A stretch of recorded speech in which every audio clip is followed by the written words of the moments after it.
الحمدللہ، نماز کے خزانے۔ سجدے کی چھٹی فضیلت، گناہ جھڑ جاتے ہیں۔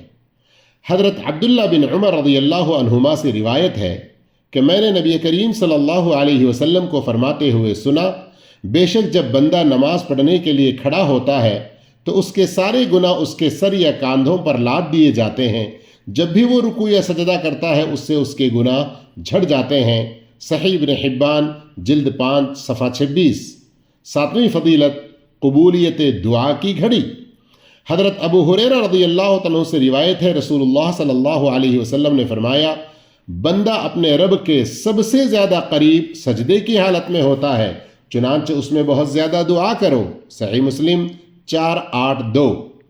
حضرت ابن عباس رضی اللہ عنہما سے روایت ہے، رسول اللہ صلی اللہ علیہ وسلم نے فرمایا، جبکہ سجدے میں تم بہت دعا کیا کرو، وہ اس لائق ہے کہ اس کو تمہارے حق میں قبول کر لیا جائے۔ صحیح مسلم 479۔